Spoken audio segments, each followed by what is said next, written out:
Good evening, and thank you for joining this live virtual telephone town hall meeting hosted by the Regional Transportation District, also known as RTD.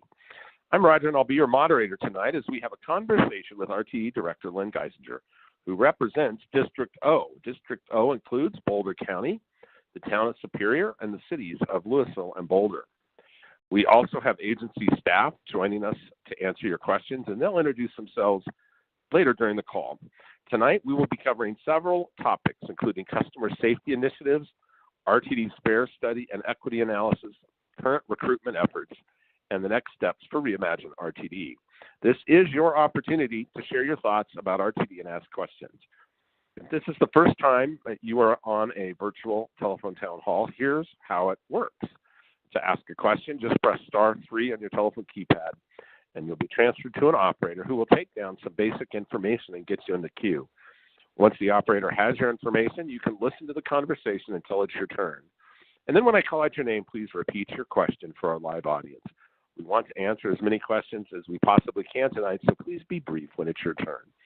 If you're participating online at rtd-denver.com/town hall, you can ask a question or take part in polls directly from the streaming player. And folks on the phone can also go to our YouTube page to look at the slide deck as we have our conversation. In addition to answering questions live, we will be asking for survey questions later during the call, and I'll explain that process to you later. It's now my pleasure to introduce District O Director Lynn Guissinger. Thank you for joining us tonight, Director. Go ahead. Thank you, Roger. Good evening, and thanks everyone for joining us. My name is Lynn Guissinger, as Roger said, and I represent District O. It includes Western Boulder County, Boulder, Louisville, Superior, the western part of Longmont, all of Lyons, Nederland, and all the way up to the Continental Divide, although service gets sparse up there. But we do have good service to Nederland. I'm excited to answer your questions and share some important updates with you. I serve as first vice chair of the board and have also been chairing the Government Relations Committee and now involved with government relations staff members the whole time, the 3.5 years that I've been on the board. There are a couple of exciting things going on. You know, RTD, like so many of us, has had a hard time in the pandemic. You may have followed the news that we've lost. We cut our service by 40% back in 2020. Our ridership went down more like 60 to 70%. It's coming back up. But we're partnering with the state and other local governments this year with a couple of new bills to bring riders back and things you should keep your eye out for. We will have zero fare August this year. It's thanks to a bill that passed the legislature and was signed by the governor. They will be helping fund the fares that month. So it's intended to bring people back. We're expecting to have some special events and things like that, but that's a great time to think about taking a special trip with your family or friends to try something you haven't done or just get back on the bus. The other one is House Bill 1026. There's a new tax credit for businesses that buy eco-passes or any kind of bus pass for their employees, where they get a 50% tax credit. So we're hoping that will also bring more people back to the bus. I'll be talking at the end a little bit about some of what's happening in our district, but we have a lot to talk about tonight. We're talking about security and workforce and a number of issues. I'll be chiming in here, and we have a great team from our staff that are here to help answer the questions. So, Roger, before we dive into our first topic, I think we can learn a little bit about the folks who've joined us tonight. You bet. Director, let's ask our first survey question. Again, as the director mentioned, we'd like to learn a little bit more about those of you joining us tonight. It's easy to participate. All you have to do is use your telephone keypad to enter the number of your response. And if you're participating online, just type or click your response. Here is that question. How frequently do you ride RTD services? Press 1 for every day. Press 2 for once or twice a week. Press 3 for once or twice a month. Press 4 if you ride a few times per year. And press 5 if you do not currently ride RTD. Please record your vote now. I'll share the results with you in just a moment. And again, if you have a question or comment, please just press *3 on your telephone keypad. There has been a lot of news coverage about safety concerns in the Denver metro area. I'd like to ask Steve Martingano, the interim chief of RTD's Transit Police Division, to introduce himself and talk about what RTD is doing to help improve safety on transit and at RTD stations and bus stops. Chief, welcome. Go ahead. Thanks, Roger. Again, Steve Martingano, interim police chief. I've been with RTD for 6.5 years. We have heard our customer concerns about inappropriate behavior that they have seen around the city lately. And as more and more people are using transit again, whether they are on the way to the office or just a night on the town, security and safety is our top priority at RTD. Every day, RTD staff works hard to make sure customers get to their destination safely and securely. One of the areas of concern we all know, is Denver Union Station. And in collaboration with the City and County of Denver, RTD announced in April security enhancements to the bus concourse. In the short term, we're doing lighting, replacement, and better illumination. And then we're also changing exit and entrance points to have better emergency exits to allow for pedestrian flow. And then our cleaning crew continues to do deep cleaning to make sure that the area is comfortable when you are visiting our facility. Again, that short term. In the long term, for the next 12 to 16 months, the bus concourse is going to be converted to a paid fare area. This is going to involve a redesign of the area and projected to cost $10 to $15 million. We recognize that these are expensive upgrades, and under our strategic plan of financial success, RTD takes the management of all financial resources very seriously, and this is no exception. So what RTD plans to do is reinvest funds from the return of the approximately $29 million credit risk premium, which was part of the original investment into Union Station, experience when utilizing the station.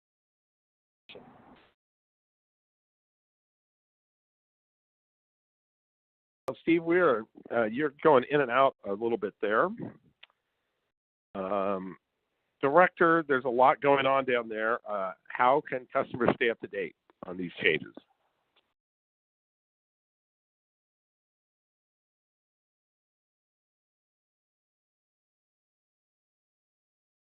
Hello, Director. How can people stay up on these changes that are happening? Oops, looks like we've lost Lynn. She is going to call back in, I'm sure. So why don't we'll just continue on? Roger? Yes, there Roger? You are. Yeah, I'm back. I don't know why I got cut off, but I did. All right.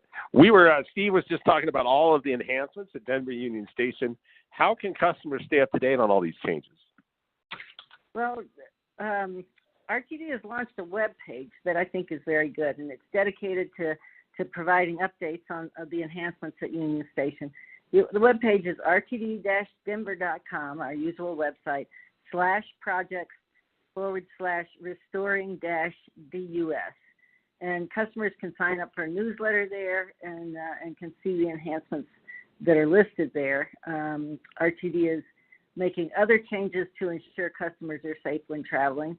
And I will say that, my observations and what I'm hearing from other people is that Union Station is really looking a lot better. It may be partially due to weather. Chief might be able to answer some of that, but it looks to me like it's getting better. Chief, can you talk about some of the other changes we're making to ensure customers are safe? Yeah, Director, absolutely. So again, I'm the acting police chief, and I was given that position in March. And the very first thing I did was I broke our police division up into 4 sectors, and they're called impact teams. So we have officers dedicated to bus, rail, community engagement, as well as mental health and homeless outreach.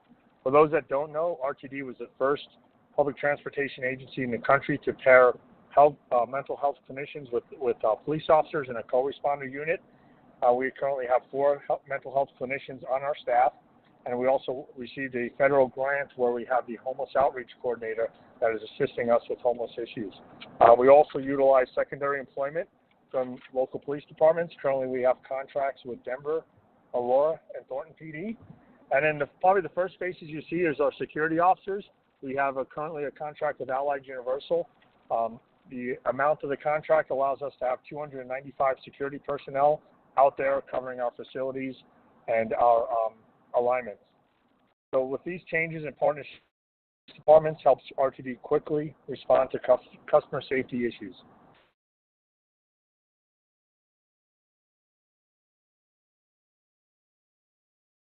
Sometimes we get calls from customers who wonder why the commuter rail lines, including the A and G lines, have armed security on each train, but light rail lines do not always have an officer or security personnel traveling with them. Can you talk about why that is?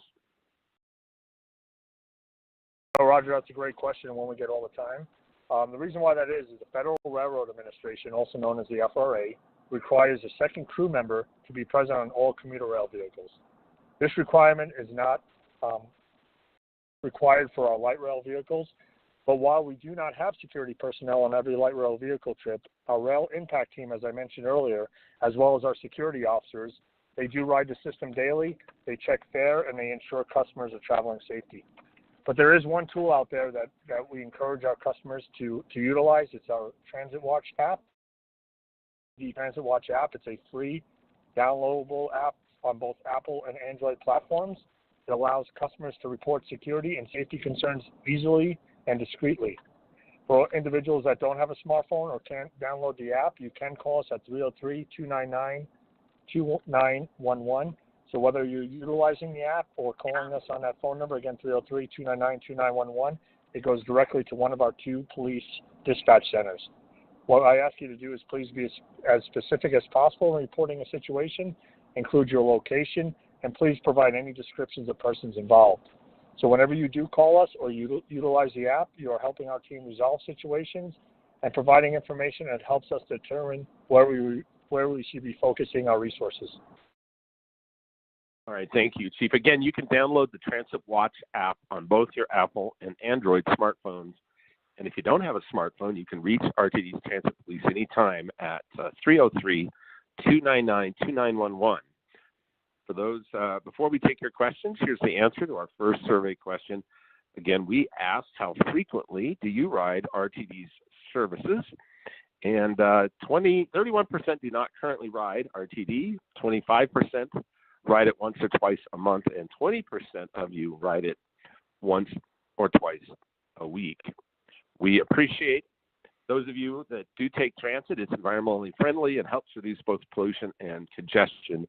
And for those of you that are not currently using our services, RTD continues to work hard to improve services to increase the number of you that will try us. So give us a try. All right, let's get to your questions now. And we're going to go first to Irene. Irene, go ahead. I was wondering about the free fare in August. Is that just for Boulder or is it for Denver and light rail? I'm happy to answer that. This is Lynn Guissinger, Director Guissinger. Thanks for your question, Irene. That's for the whole system. All of the early RTD services will be zero fare. We don't call it free fare. I think I might have said that, but somebody's always paying, of course. But it's zero fares to everyone for the month of August. Whole system. There's no such thing as a free fare, is there? All right, let's go next to Richard. Richard, go ahead. Hi there. This is a question for Director Guissinger. When was the last time you rode an RTD bus and a train, or train, and how was your experience? Well, thank you for that question, Richard. I took the bus last week from the airport home from my vacation. It was the AB bus. You know, it's a great bus. I mean, the only issue with the AB is that so many people love it. You go down there and you don't pay all of those parking fees. So for people who haven't ridden it, I would certainly encourage you to ride it. And I will say that in the week since, I'm a bike commuter too. I take the transit, but this time of year, Boulder's small enough that I get around on my bike, and it's been beautiful. Thanks for the question. All right, thank you, Director. All right, those are some great questions so far. We'll be getting back to more of your questions in a few minutes. As a reminder, you can get in line to ask a question or make a comment by pressing *3 on your telephone keypad. And if you're participating online at rtddenver.com/townhall, just enter your question on the streaming player.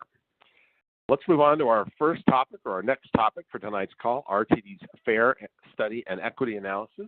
Bill Sroy is with us tonight. Bill, would you briefly introduce yourself and give us an update? Yes, thanks, Roger. Again, my name is Bill Sroy, and I'm the Senior Manager of Transit-Oriented Communities in the Planning Department in RTD, and I am part of the project management team for the FAIR study. So, one of the things that we've heard from our customers, especially lately, is how our current fare structure is expensive and complicated. So we, with the leadership of our General Manager, Deborah Johnson, have initiated a fare study to take a comprehensive look at our fares. And really this aligns with our strategic priorities for customer excellence and, our high-quality customer service that we want to serve. The Fair Study Next Equity Analysis will help us identify areas that we can improve the customer experience when taking transit. So the project really looks to understand and get a handle on people's opinions and pain points associated with our system.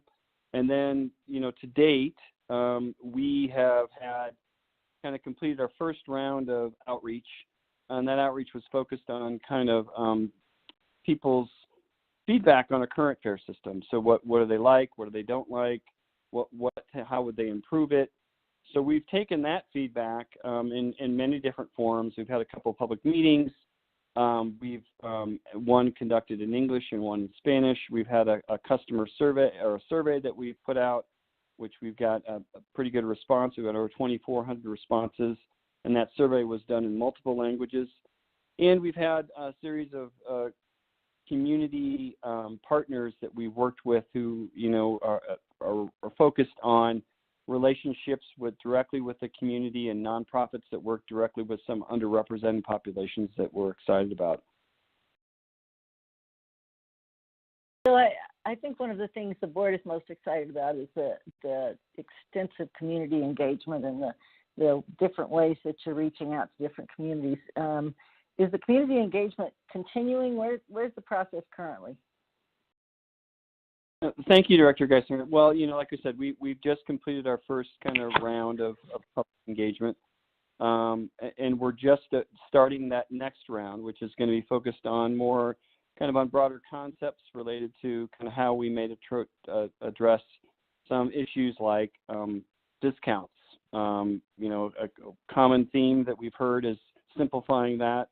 Also looking at things like what are the fare levels? Should we look lowering the fares? Various topics like that we're going to get some feedback on at a high level from people, and then use that information to then inform alternatives that were developed later on in the summer, and then start testing those alternatives, looking at impacts they would have to ridership and revenue.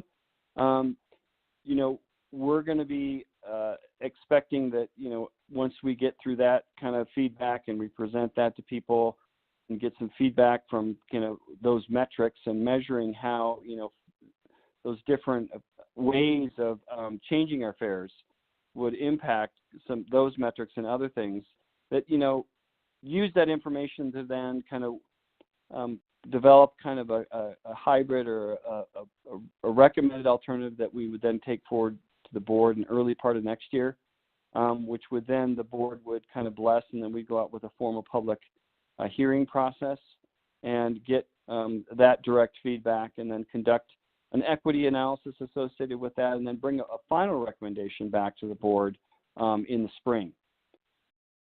So that's, there's going to be many more alternatives, and we do have 2 public meetings that we have scheduled for this month, on the 23rd of June as well as the 29th. And the one on the 29th is going to be a Spanish only public meeting. Great. What about online? I know, we currently have discounted fares for youth and people with disabilities and seniors, and we have our low-income program, the LIVE program. Where can people keep track of what we have now and what we are looking at in the future? Yes, thank you, Director. First of all, I encourage people to go to our Fair Study website to get overall information about the Fair Study, and that can be found at www.fairstudy.org. rtd-denver/fare study. But, we do have, like you said, a variety of discounts that we do offer today for seniors, youth, as well as qualified low-income customers. So we have that information also on our website at the RTD website, and you can go www.rtd-denver.com/fares-passes/discount fares. So there's a mouthful for you, but if you go in and you hit discount fares, you should be able to get to it on our website as well. All right, thank you, Bill. Appreciate that. Let's take a moment to ask our second survey question. For callers, please use your telephone keypad to enter the number of your response. Here it is. Do you believe that RTD fares should be more affordable, even if it results in less service? Press 1 for yes, press no, press 2 for no, and press 3 if you're not sure. Record your vote now. We'll share the results with you shortly. And let's go back to some questions. We'll hear first from Bob. Bob, go ahead. Yeah, am I the Bob? Okay. You are, sir. Go ahead. Yeah, I'm a senior, live in Boulder, and basically RTD just does not meet my needs at all. It's not accessible. The bathrooms in the bus stops are filthy, and the buses run, and they're just I only live a block from where it goes down the street up here, but it's not it would take me all day to go anywhere, and cost a lot, and not be very comfortable at all. So I don't find that the RTD service that's being provided is at all useful for a senior. Thanks, Bob. This is Lynn Guissinger, Director. I'll start it off. Natalie Handlos, I think, might be able to help me. I don't know exactly where you live, and I'm sorry that that's your experience. Boulder has worked, RTD has worked with Boulder and VIA and others to provide a pretty fairly robust community network with the Skip and the Hop and Bound and a number of those. But one of the things that Bill Saroy and others would tell you, and he probably will tell you when we get to the Reimagine, is that everybody wants more service, and we'll be talking about our workforce issues in a few minutes, and hopefully we can resolve those and start to provide more service. But yeah, I'm sorry that's your experience. Natalie, any other suggestions? No, not at this time. It depends on what his situation is, more specifically if there's any special needs and if there are any other options that perhaps could help him, such as you mentioned VIA or Accessoride, to help him get around more easily. That's a good thought. Is VIA operates a paratransit service.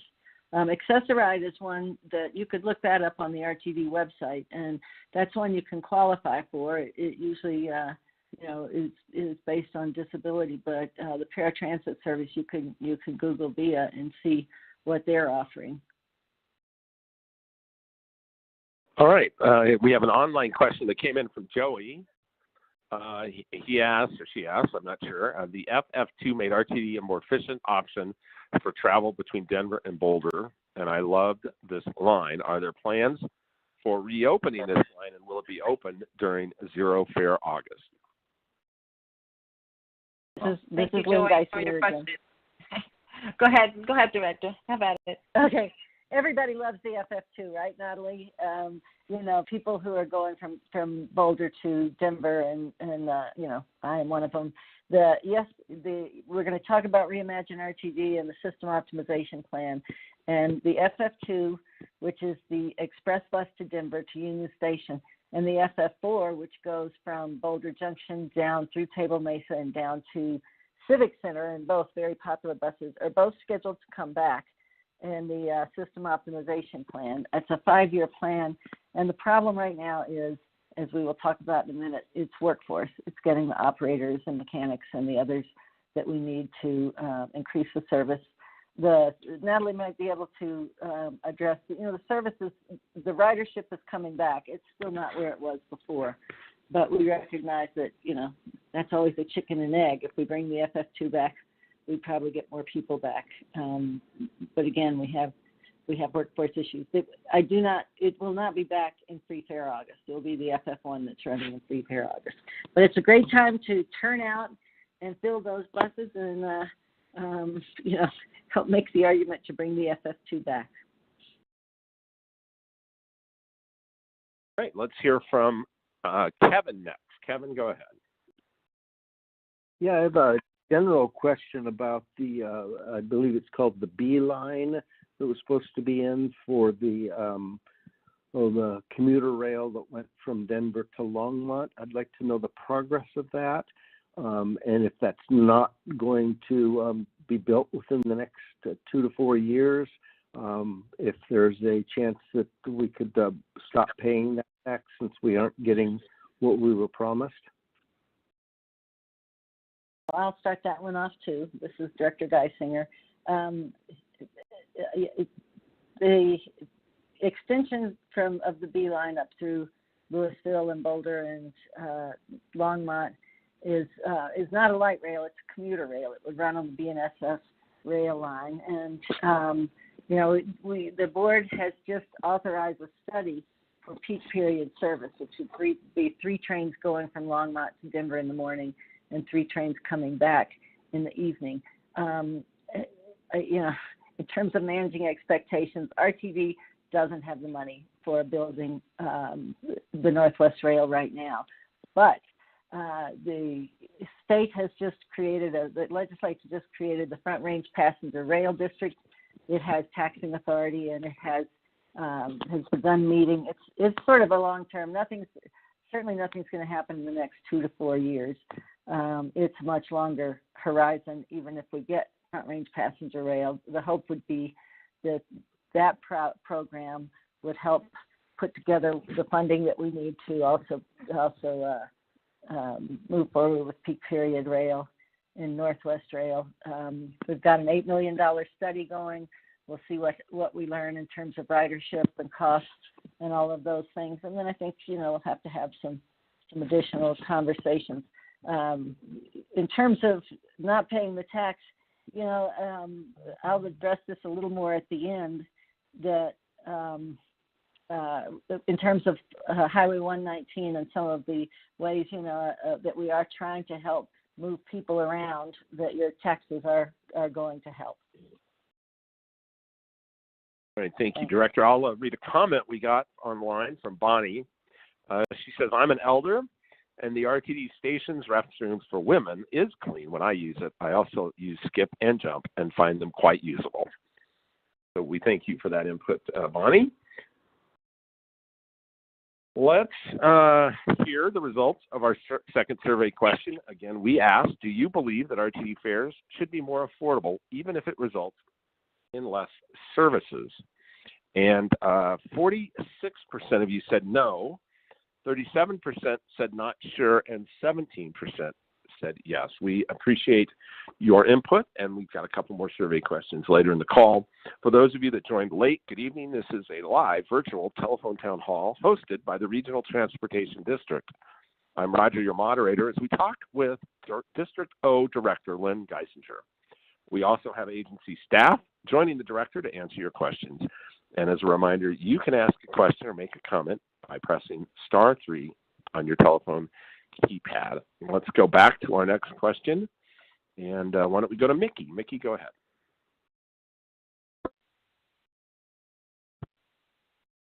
Go ahead, Mickey.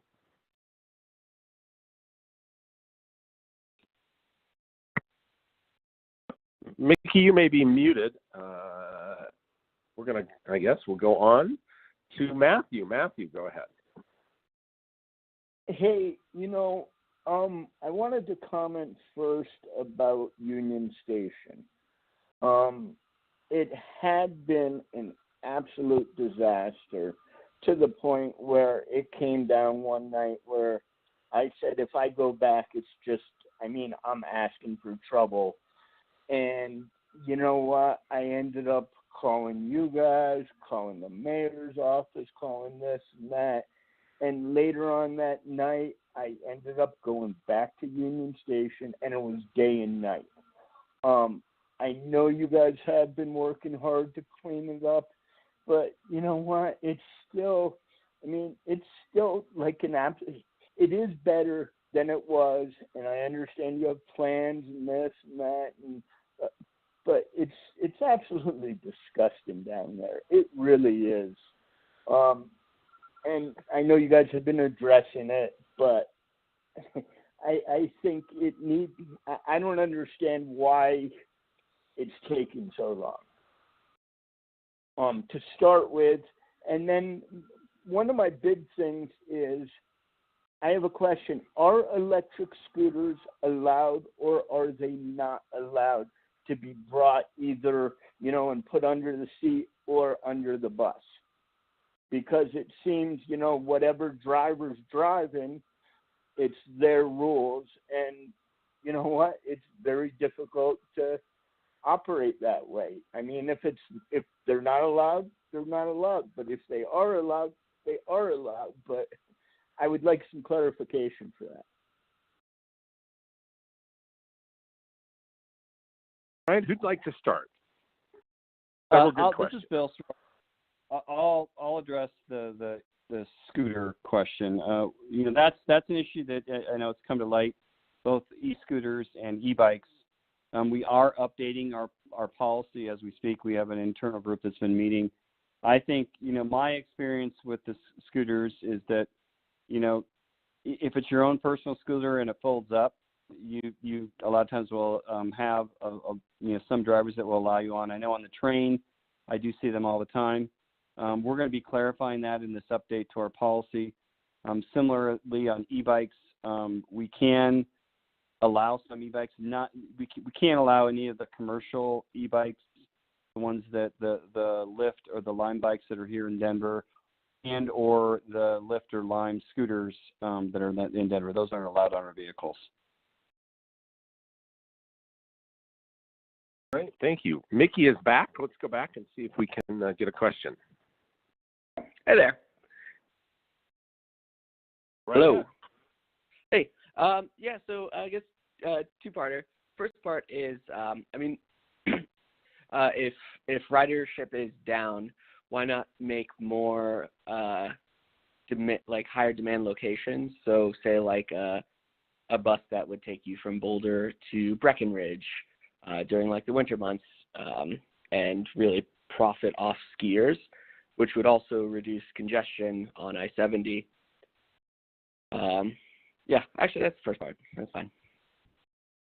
I can address that, Roger. This is Lynn Guissinger again. Thank you, Mickey, for that question. That is happening, but it's not RTD. RTD is a defined area, and it's one of the biggest transit districts in the country. It's I think it's 2,300 square miles, unless somebody has a number that corrects me there.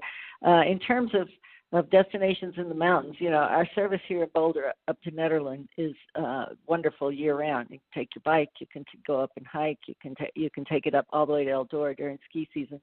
It's not in our district to serve I-70 in the mountains up there, but CDOT, Department of Transportation, has Bustang, and they're adding a new service called Pegasus that just got funded in the legislature. This is one of the same bills we were talking about. I think it's $30 million to expand Pegasus, which is a van-based service up to other areas. So I think that they will be consistently increasing their service up to some of the ski areas and other destinations in the mountains. We have a couple more questions from Bonnie on line. She asked two questions. Could you consider a better evening schedule in the northbound route from Boulder to Netherlands? She suggests 8:10 and 10:10 would be better. And also this idea of using a smaller bus on the lower ridership times of the day. We do hear that a lot. Natalie or Director, do you want to address either of those? I'll leave that to Natalie. So yes, thanks, Bonnie, for the question. It actually does not make much of a difference what type of vehicle we use as it comes to the emissions. What does make a difference is the terrain that we have to traverse with these vehicles, and these smaller buses are not able to traverse that terrain, especially in the winter. You know, the winter can hit up there anywhere from late September into all the way through May. So we operate the route with the regional vehicles. Stop offering the 310 from Boulder to Netherland. Well, we got to get a bus up there because there's demand from Netherland to Boulder at the 4 o'clock hour, and we got to bring these people down the mountain. So we do need to have that trip, and while we're operating it from Boulder to Netherland, we might as well run it in service. That's why that trip is there. I also see you asked if we can consider the evening schedule change to 8:10 and 10:10 p.m. Those times that we now have at the 8:40 and 10:40 were actually established through public feedback and process input coordination with Boulder County. That schedule was changed a couple years ago. At this point, you're the first one that I've heard from in a couple years asking about changes in regard to the schedule. In this case, for those trips, we can kind of track it and see if there is anybody else. We will be in contact with folks in Netherland and Eldora here later on this year, and so we can keep this on our radar and see if that is what is wanted by the community, if that makes sense. And if that is so, we can take a look and see if we can make it happen. I hope that answers the question. Thank you. All right, before we move on to our next topic, let's ask our third survey question. For those listening on the phone, use your telephone keypad to enter the number of your response. And if you're participating online, you can click or enter your response. Here is the question. What factor would increase your likelihood of taking RTD services the most? Press 1 for more affordable fares. Press 2 for a system where you feel safer. Press 3 for more frequent bus and train service. And press 4 for more service coverage in your area. While you're recording your vote, I'm going to ask Director Guissinger to introduce our next topic. Great. Thank you, Roger. Yeah, our next topic is a really important one at RTD, which is workforce and people power. We have a workforce of over 3,500 employees, and it's bus and rail operators, mechanics, all the frontline staff that you see as you're riding the bus, and it's a large staff that makes things go, and the administrative staff and professional staff as well. One of our strategic priorities is employee ownership.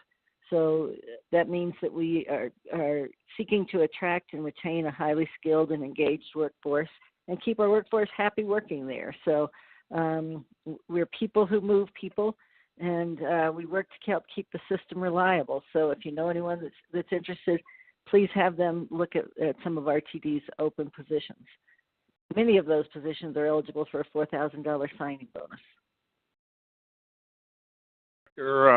What are some of the benefits you'd like to highlight or that you're excited about and would like to share for those considering joining the RTD team? Great. Yeah, I think we're all very excited about the new collective bargaining agreement that was signed between RTD and the Amalgamated Transit Union, which is ATU Local 1001. The ATU represents many different employee categories at RTD, the frontline employees. And with our new CBA, collective bargaining agreement, I think RTD's wages have become very competitive. We have an excellent retirement savings plan that begins right away, have paid in-house training programs. We'll train people to get a commercial driver's license or a CDL. If you have interest in learning to operate a train, we have extensive training for that.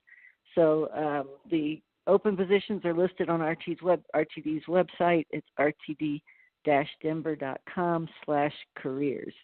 If you don't see a position you're interested in, just check back often because there are always new things being added. Do we have survey results, Roger? We have survey results. Yes, we do. We asked what factor would increase your likelihood of taking RTD services the most.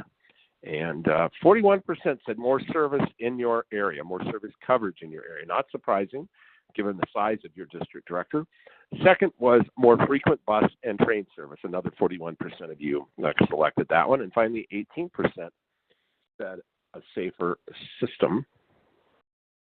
We are going to have one more question later in the call. We thank you for your input so far, and we're going to take a couple more questions. Let's hear first from Kitty. Kitty, go ahead. Ooh, can you hear me? Yes. Okay. First of all, thank you for your service. And I've always used RTD, and I've been a bus and bike rider. However, now I live at Golden West, which is a senior housing place. And we do not have RTD service except once a week here. And so we have to walk downhill 4.5 blocks to catch a bus. And then we have to walk uphill 4.5 blocks to get home. And that's a problem for me. I'm 75. And I would not like having to do that. Can you hear me? We yes, can. Kitty, thank you. Thanks for your comment. This is not really service development. Yes, we used to serve Golden West several years ago, I believe, up to 2015. The service operated there to the front door for years and years and years and years. And for years and years and years and years, the man was only one, maybe two people at best, maybe once, maybe twice a week. The service was discontinued because of that low ridership. There were some issues with running times, the length the trip takes on route bound, and it was taking additional resources that basically were not warranted because of that low ridership. So the deviation in front of Golden West was discontinued, and I believe it was 2015. In addition, there were some significant safety concerns with the turning movements the operators had to make from 30th on to Aurora Circle, I believe it is. So to get to the front door of Golden West. So between those two factors, that routing was discontinued, and at this point we would not reconsider reestablishing it. You can, as we mentioned earlier in the call, and I'm not sure if you were part of the call, contact VIA for paratransit services. They could help you get around Boulder to other destinations as well. Thank you. We have a question submitted online from Santiago. He asked, what do the jobs pay at RTD that we're hiring for? Who might like to take that? Oh, I can start. This is Lynn Guissinger again. We've raised the starting pay for operators to $24 an hour, and there's a raise scheduled for every 6 months after that. So after 2 years, you're making $26 an hour. And as I said, it's a very generous retirement policy. Somebody else might know other positions, mechanics and others like that. I don't recall them right now.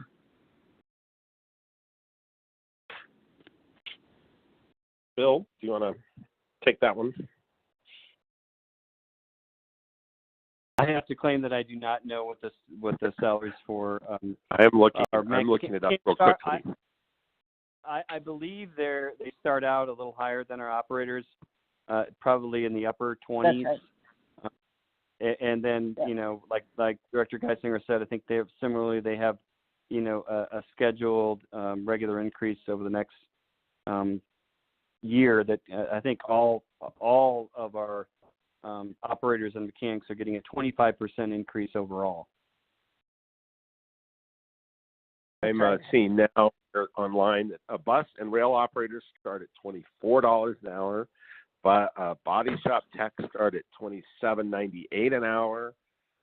Service and cleaning positions are starting at $18.42 an hour, and public safety dispatchers are starting at $53,000 a year. So definitely good salaries. Check out rtd-denver.com/careers to keep up with all of these great opportunities.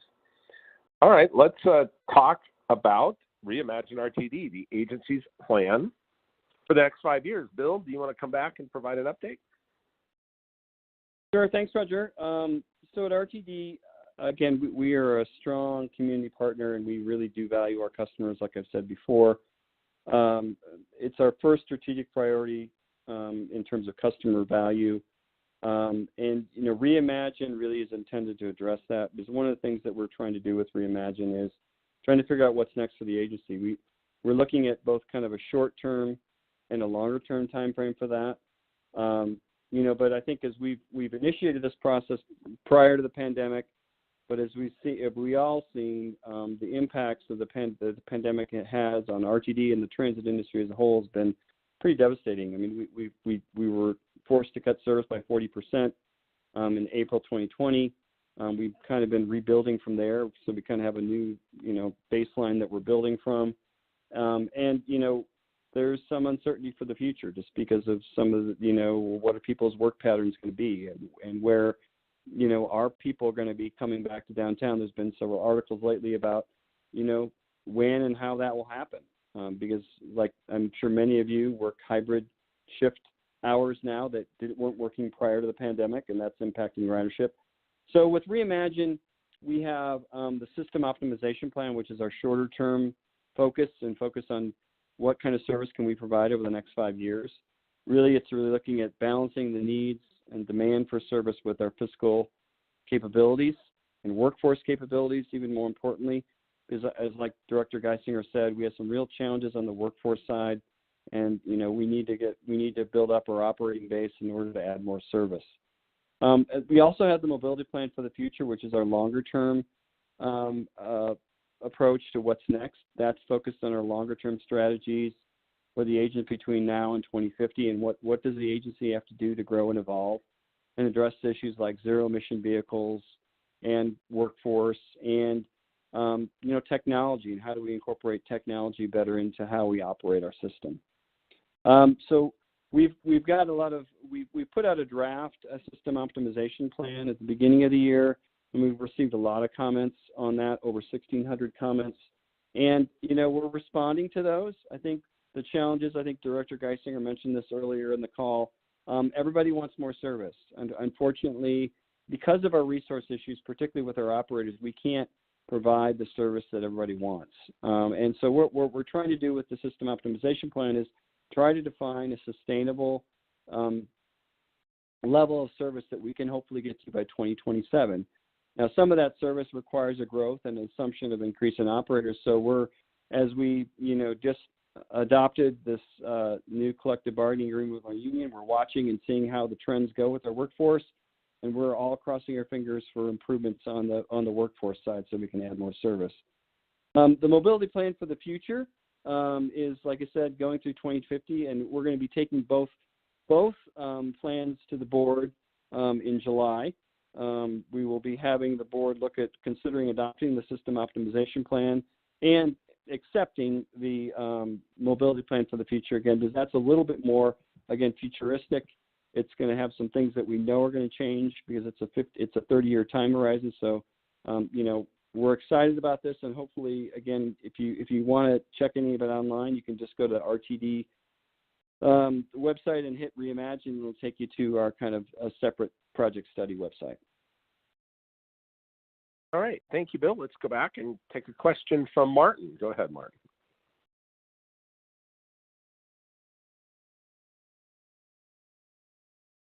Oh, Martin, you are live with our audience. Go ahead.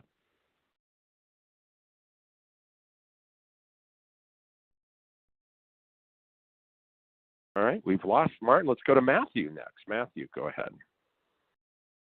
Yeah, we talked earlier about the scooters, and I just wanted some type of clarification on whether they are allowed or are they not allowed? I think we did answer that there's a policy decision that's about to be made, and we'll be updating the policy. Is that right, Bill? That is correct, Roger. And like I said, I have to apologize because I know that I have certainly seen scooters on buses and trains, and I think it's been an operator prerogative, and we're trying to clarify that with this policy change so it can be, rather than leaving it up to the operator, make it more clarity in terms of what's allowed and what isn't. But like I said, I think we're moving in the direction where personal scooters that do fold up and can be stowed away will be allowed in vehicles, but commercial scooters that, you can rent off the street, like from Lime or Lyft or from Bird or from one of the other companies, you will not be allowed to take on a bus or a train. All right. Natalie, I subscribe to RTD service alerts, and sometimes there are cancellations of my route. What is RTD doing to mitigate those cancellations? Roger, good question.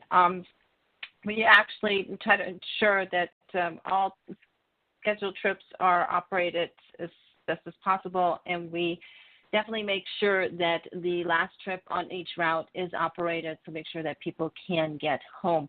You can subscribe to our system service alerts, which you can receive by text or email. I'm signed up for my routes in my area for service alerts, and the system works great.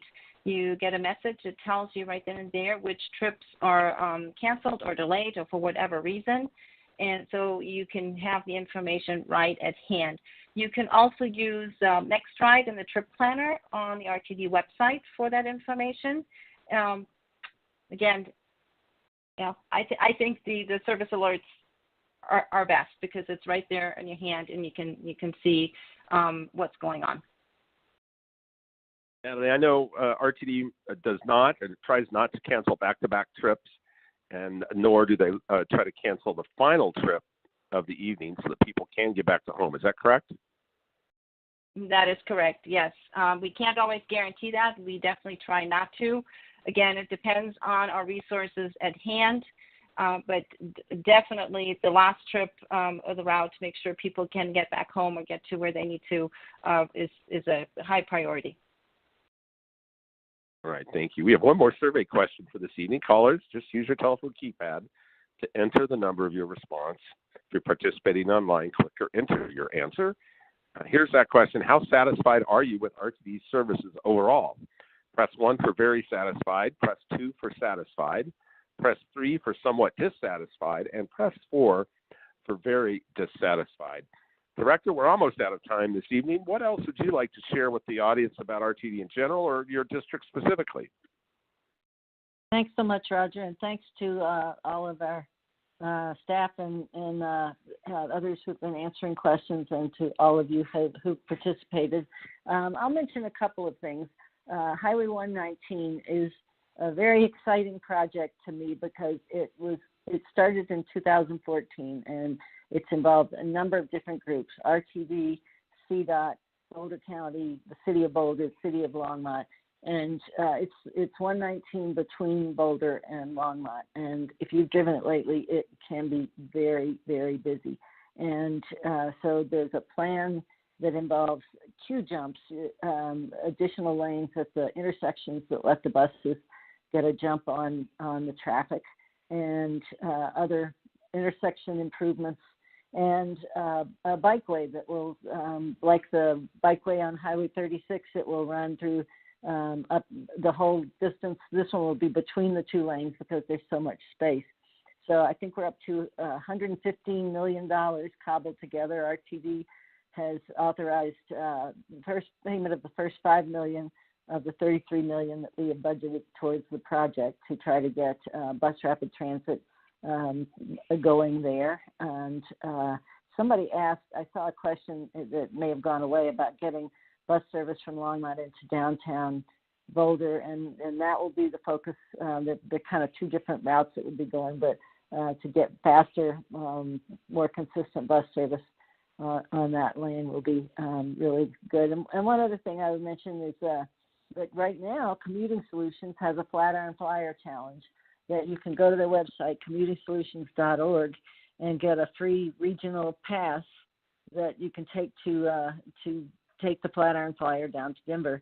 I don't know, many people use it for commuting. It's also great because it takes you right downtown and go down for dinner or the Avs game, which I guess is going on right now, and other activities there. So thanks. I feel very lucky to be working in this area. Just one other thing I would mention, because we have so many great local governments and the transportation organizations, Commuting Solutions and Boulder Transportation Connections, that really care about transit and work so well with RTD to try to provide good service to our constituents.